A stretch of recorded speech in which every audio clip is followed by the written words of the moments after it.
ব্রাহ্মণবাড়িয়ার নবীনগর পৌরসভা যেন এখন অপরাধীদের নিরাপদ ঘাঁটিতে পরিণত হয়েছে। দিন দিন বেড়ে চলেছে ছিনতাই ও মতো ভয়াবহ অপরাধ। একের পর এক ঘটনায় কেঁপে উঠছে পৌরবাসী, অথচ প্রতিবারই অপরাধীরা থেকে যাচ্ছে ধরাছোঁয়ার বাইরে। অনুসন্ধানে জানা গেছে, এসব অপরাধের পেছনে সবচেয়ে বড় দুর্বলতা হল সিসি ক্যামেরার ব্যবস্থা না থাকা, রাতে পর্যাপ্ত আলোর অভাব এবং কার্যকর নজরদারি না থাকা। ফলে পুলিশ চাইলেও অপরাধীদের ক্লু খুঁজে পাচ্ছেন না, আর দুর্বৃত্তরা নির্বিঘ্নে অপরাধ ঘটিয়ে মিলিয়ে যাচ্ছে অন্ধকারে। নবীনগর পৌর এলাকার পদ্মপাড়া, পশ্চিমপাড়া, কোর্ট রোড ও টিএনটি রোড সহ পৌর এলাকার অনেক ওয়ার্ডের বিভিন্ন অংশে এখনো নেই স্ট্রিট লাইট বা নিরাপত্তা বাতি। রাত নামলেই অন্ধকারে ঢেকে যায় রাস্তাগুলো, যা দুর্বৃত্তদের জন্য হয়ে উঠছে নিরাপদ আশ্রয়। সাম্প্রতিক পদ্মপাড়ায় ঘটে যাওয়া ধারাবাহিক ঘটনাগুলোই যেন পৌরসভার নিরাপত্তা ব্যবস্থার ভয়াবহ চিত্র তুলে ধরছে। 21শে সেপ্টেম্বর বিকেল 5টার দিকে আদালত পুকুরপাড়ের বউসাজ বিউটি পার্লার থেকে জাল নোট ও অস্ত্রসহ একটি ব্যাগ উদ্ধার করে পুলিশ। ওই এলাকার সিসি ক্যামেরা ফুটেজ অস্পষ্ট থাকায় ঘটনার প্রকৃত রহস্য উদ্ঘাটন সম্ভব হয়নি।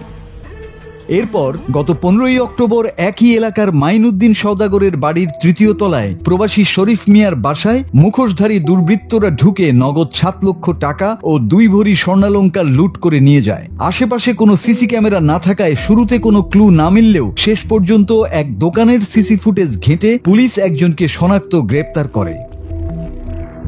এর মাত্র 10 দিন আগে 24 অক্টোবর একই পদ্মপাড়ায় খেয়ে গুরুতর আহত হন উপজেলা যুবদলের সাবেক সভাপতি মফিজুর রহমান মুকুল। দুর্বৃত্তরা তাকে লক্ষ্য করে 3 রাউন্ড চালায়। ঘটনাস্থলে কোনো সিসি ক্যামেরা বা লাইট না থাকায় অপরাধীদের শনাক্ত করতে হিমশিম খাচ্ছে থানা পুলিশ। একাধিক ঘটনার পরও পৌরসভার পক্ষ থেকে দৃশ্যমান কোনো পদক্ষেপ না থাকায় জনমনে তৈরি হয়েছে ক্ষোভ ও আতঙ্ক।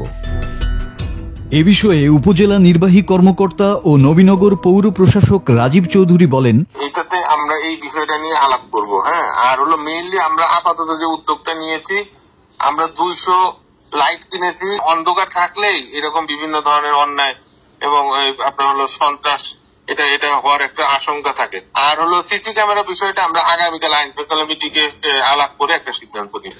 এ বিষয়ে বাংলা টিভিতে সংবাদ প্রচারের পর আজ মঙ্গলবার দুপুরে উপজেলা আইন শৃঙ্খলা কমিটির সভা অনুষ্ঠিত হয়। সভায় জননিরাপত্তা নিশ্চিত করতে পৌর এলাকার গুরুত্বপূর্ণ সড়কের বিভিন্ন পয়েন্টে নিরাপত্তা বাতি স্থাপন, পাশাপাশি বহুতল ভবন নির্মাণের ক্ষেত্রে নতুন নীতিমালা প্রণয়নের সিদ্ধান্ত নেওয়া হয়, যাতে পৌর কর্তৃপক্ষের অনুমতি সাপেক্ষে প্রতিটি ভবনে বাধ্যতামূলক ভাবে সিকিউরিটি গার্ড নিয়োগ ও সিসি ক্যামেরা স্থাপনের কথা বলা হয়েছে।